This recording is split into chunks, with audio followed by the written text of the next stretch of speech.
Estamos con el profesor Andrés Rodríguez Pose, catedrático de Geografía Económica en el Departamento de Geografía y Medio Ambiente de la London School of Economics. Él es especialista en temas de crecimiento regional y disparidades, descentralización política y fiscal, innovación regional y estrategias y políticas de desarrollo. Ha sido consultor para instituciones de la Comisión Europea y otras instituciones como el Banco Mundial, el Banco Europeo de Inversiones y la OCDE. Ha sido también premio de investigación de la Royal Society Wolfson. Profesor Rodríguez Pose, bienvenido a la Fundación Barrié. Muchas gracias. Bienvenido a una tierra que conoce. Sí. Usted ha investigado acerca de la relación entre innovación y crecimiento económico en 152 regiones de Europa. ¿Cuáles han sido los principales resultados de su investigación? La idea era ver qué tipo de políticas que favorezcan la innovación y el crecimiento eran las que tenían un mayor impacto, discriminando entre tres tipos de políticas. Por un lado, las políticas tradicionales de mayor inversión en I+D, aquellas políticas basadas en promover los pilares básicos para el desarrollo de un territorio, políticas educativas, políticas de carácter estructural, y una tercera rama que eran las políticas más en moda, más en boga actualmente, que son las políticas de creación, de formación de clústeres. Los resultados que sacamos es que fundamentalmente las políticas de clústeres, que son las que más se han recomendado, sobre todo en regiones menos ricas en los últimos años, son políticas que han tenido un impacto relativamente escaso. Que la base para generar innovación, para absorber innovación y para crecer a medio y a largo plazo, fundamentalmente está ligado a crear las condiciones básicas para que se asiente la actividad económica, y dentro de esas condiciones básicas los factores fundamentales son los ligados a la educación, a la formación y a la formación continua en el puesto de trabajo. ¿Cuáles son las variables que se han utilizado para la realización de ese estudio? ¿Cuáles son factores? Pues el estudio está basado en el problema de los análisis de las políticas de clústeres, que estaban basados en análisis de caso, de los casos que eran los casos más favorables. Este estudio, por primera vez, yo creo que a nivel mundial, intenta sobrepasar esta idea de que nos podemos basar en una serie de estudios de caso y coger todos los clústeres que han sido identificados en la Unión Europea. Para los casos de los clústeres, las variables que hemos utilizado han sido el porcentaje de empleo en clústeres frente al empleo total en una región, el tamaño de los clústeres, el tamaño del clúster principal, y si estos clústeres están en el mismo sector, en sectores relacionados, o están muy diversificados, teniendo en cuenta que en teoría todos estos factores tienen que favorecer un mayor crecimiento según lo que vienen siendo los que proponen el desarrollo de clústeres.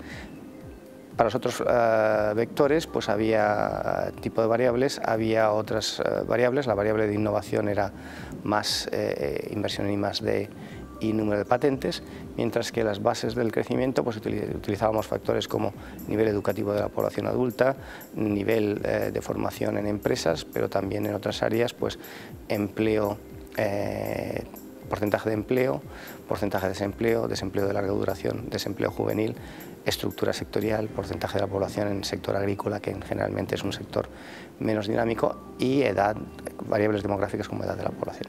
De acuerdo a los resultados de la investigación, ¿se podría considerar que el clúster es una condición necesaria pero no suficiente para generar un proceso de innovación? Generalmente yo creo que no. Que los clústeres funcionan allá donde haya las bases para la innovación. Los mejores clústeres, los que más funcionan y lo que sale de resultados cuando se divide la base de datos entre regiones ricas y regiones pobres, son en regiones ricas cuando existen, por un lado, lo que se llama un filtro social adecuado, es decir, condiciones fundamentales para el desarrollo y fundamentalmente buenos niveles educativos, y donde existe un alto nivel de inversión en I+D por parte de las empresas mismas y también de las entidades públicas. Cuando ocurre esto, los clústeres funcionan, pero ya no es necesaria una política de clústeres porque los clústeres se forman a sí mismos. En aquellas regiones pobres en las que hay una ausencia, sobre todo del filtro social adecuado, la creación de clústeres tiende a ser contraproducente, puede ser una pérdida de dinero que sería mejor invertido en crear esas bases para que se pudiera generar mayor actividad económica y se pudiera asimilar más capacidad de innovación que en esos momentos nos está generando a nivel local. Y en este proceso, ¿qué papel juega la administración, las administraciones públicas? Bueno, la administración pública no se puede esperar que solucione todos los problemas. En gran parte viene de la sociedad civil, viene también del tejido empresarial, viene también de los sindicatos que juegan un papel fundamental. Pero dicho esto, la administración pública tiene una amplia responsabilidad.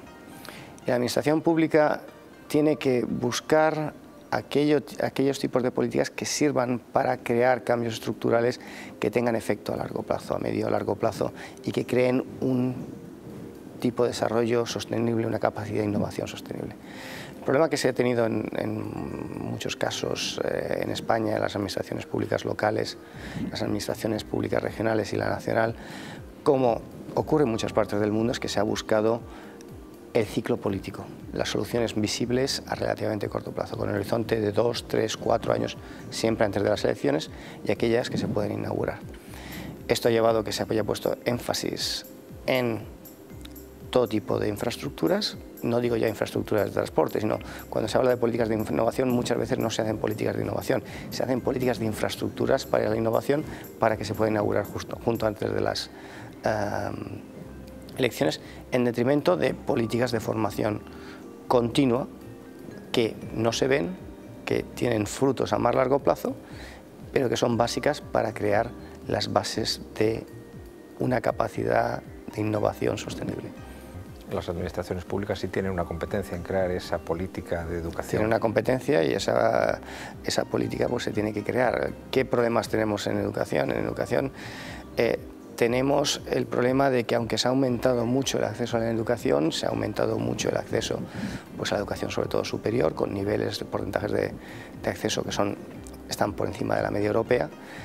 Esto ha ido en detrimento de otra serie de factores, como puede ser la calidad de la educación, que se ha ido deteriorando y se ha podido ir deteriorando en términos relativos más que en otros países de Europa.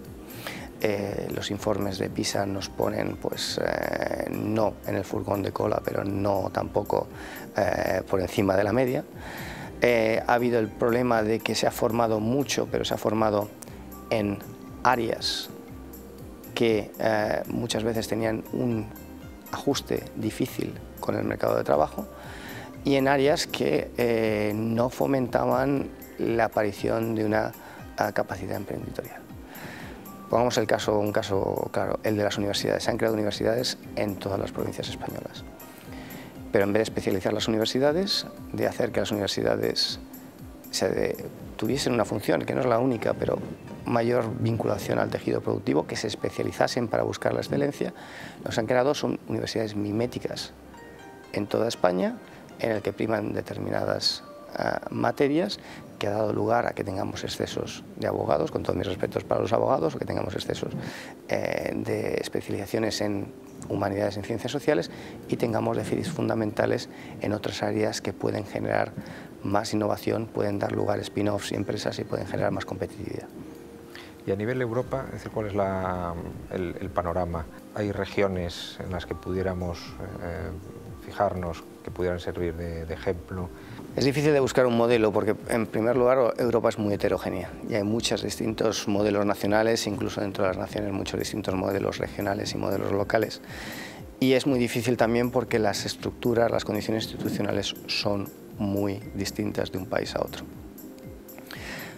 Pero países que pueden marcar una pauta que después se tendría que adaptar son los países escandinavos.